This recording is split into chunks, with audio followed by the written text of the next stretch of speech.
Muy bien, muy buenos días a todos ustedes. Vamos entonces el día de hoy a ver lo que es el análisis sísmico-dinámico. Ya habíamos visto el estático, ahora ingresamos en esta segunda parte, la parte dinámica. Muy bien, análisis sísmico-dinámico. Cuando hablamos del análisis sísmico-dinámico, estamos hablando de ciertos resultados que debemos obtener dentro de un cálculo, ¿no?, estructural. Dentro del análisis sísmico-dinámico, lo que nos interesa son ciertos resultados. Primero, ¿cuánto es el periodo de vibración? Entendiéndose que el periodo es el tiempo de inversión para realizar un ciclo de movimiento. Adicional a eso, nuestra norma nos exige un número mínimo de modos donde se supere el 90% de la masa participativa. Entonces tendremos que ver cuánto es el número de modos de tal manera que se supere ese 90% de la masa participativa. Adicional a eso, nos exigen también las fuerzas de diseño por sismo. Entonces tengo que tener periodo, número de modos, porcentaje de masa participativa, fuerzas de diseño por sismo, ¿no? Se dice que el análisis dinámico viene a ser la suma del análisis modal con el espectral, entendiéndose que el análisis sísmico es una perturbación externa que existe. Llega a la estructura, lo hace vibrar, ¿no? Lógicamente lo excita la estructura va a tener que disipar energía, y posterior a la disipación de la energía, para poder oponerse a ese movimiento tiene que esforzarse, y ahí surgen las fuerzas necesarias para las fuerzas inerciales de oposición que van a generar lógicamente un diseño siendo resistente de tal manera que tenga un buen comportamiento. Se dice que es igual al modal con el espectral. ¿Por qué se dice que es el modal más el espectral? Cuando hablamos de vibraciones, estamos hablando de dos tipos de vibraciones. Un tipo de vibración que se llama libre y el otro tipo de vibración que se llama forzada. Hay dos tipos de vibraciones. La vibración libre vendría a ser el análisis modal. La vibración libre es el análisis modal, ¿no? Y este análisis modal como vibración libre viene a ser simplemente, su nombre lo indica, libre, es decir, no existe perturbación externa, lo único que existe es masa que va a inducir al movimiento y rigidez estructural, nada más. Acá, ¿qué es lo que voy a determinar en este análisis modal? Periodo de vibración, porcentaje de masa participativa. ¿Ya? Más el espectral. ¿Qué significa el espectral? El espectral es la simulación de la acción sísmica a través de un espectro o una plataforma de respuesta. Nuestra norma trabaja con una plataforma de respuesta, ¿no? Y con esta plataforma de respuesta se tiene que determinar a través del análisis espectral las fuerzas internas de diseño.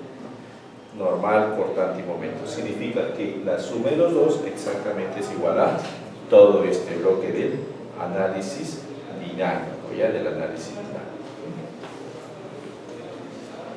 En el modal, como habíamos indicado, el análisis modal viene a ser el tiempo, ¿no?, el número de modos que vamos a necesitar, es una vibración libre, por lo tanto acá la norma nos exige 90% de masa participativa y como mínimo 3 modos de vibración, como mínimo, ¿no? Para el periodo de vibración, un aproximado de número de pisos y el periodo del modo 1. Entonces estamos hablando modos 1, 2, 3, en fin, varios modos. ¿Qué significa un modo? Un modo es una forma de vibración libre de la estructura, ¿no? Como yo voy a inducir masas así, los grados de libertad del centro de masa seguirán siendo los mismos, tendremos desplazamiento en X, desplazamiento en Y y rotación en Z.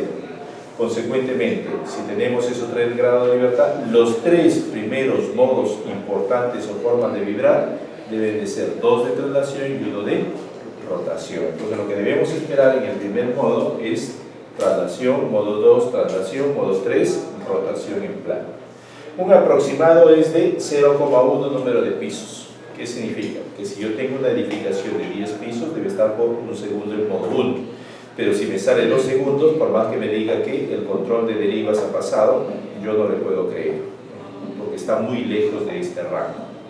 Entonces, nosotros, ingenieros civiles dedicados a la línea de estructuras, debemos entender que debemos trabajar con ratios, ¿no? Hay formas de control muy rápidas, ¿no?, que nos van a permitir aproximarnos a lo que va a ser el verdadero comportamiento real, ¿no? Entonces, 0,1 número de pisos en segundo viene a ser el periodo del modo 1. Periodo del modo 1. Y en cuanto al número mínimo de modos donde supere el 90% de la masa participativa, aproximadamente está en este rango. Hasta 5 pisos ya en el tercer modo se ha superado el 90% de la masa participativa. De 6 a 10 pisos, probablemente en el quinto modo se ha superado ya ese 90%. De 11 a 15, probablemente en el octavo modo, mayor a 16, mayor a 10 modos, ¿no? Donde se tiene que superar, ¿no? Eso es lo que se entiende, ¿no? Entonces, siempre vamos a trabajar con ratios o medios de control que nos van a aproximar, como lo voy a repetir, a lo que vendría a ser el comportamiento real. Si vemos un gráfico periodo versus modo, ¿no? Entendiéndose como modo la forma de vibración libre de la estructura con las combinaciones que se van a generar, dentro de nuestra norma las combinaciones modales espectrales que nos exigen vienen a ser la combinación cuadrática completa. Con esa se trabaja dentro de la norma, ¿no? Y en la dirección combinacional nos dan la raíz cuadrada de la suma de los cuadrados. Pues bien, acá tenemos periodo versus modo. Periodo versus modo. Tenemos los distintos modos, el periodo va decreciendo. En cambio, frecuencia versus modo es el inverso. Frecuencia versus modo es lo inverso. En las oficinas de proyectos se utilizan 3 modos por cada piso. Significa que si tú vas a hacer 10 pisos, no vas a utilizar lo que te exige el municipio, ¿no? El municipio para 10 pisos, ¿no? Ya tiene con quinto modo, ya probablemente debe de superar 5 o 6, ya tiene que haber superado.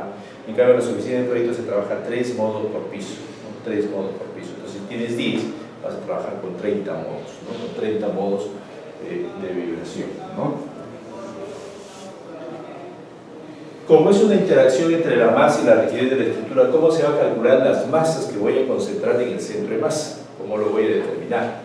Las masas, si la losa va a ser regular o va a ser irregular, las voy a determinar por estas relaciones. La de traslación siempre va a ser peso sísmico sobre gravedad, igual que acá, y la de rotación, en el caso de la regular, será la de traslación, la suma de los cuadrados de los lados sobre 12. En cambio, en la de rotación para la irregular será la suma de las inercias o la inercia torsional sobre el área. El radio de inercia, como le llaman, ¿no? Radio de inercia. ¿Cómo se construye el espectro? El espectro lo vamos a tener que construir ahora sí por esta relación. Por esta relación lo vamos a tener que construir. Ya no podemos decir que el periodo está alojado en tal zona, no, sino ahora se tiene que construir toda la curva espectral, ¿no? Normativa.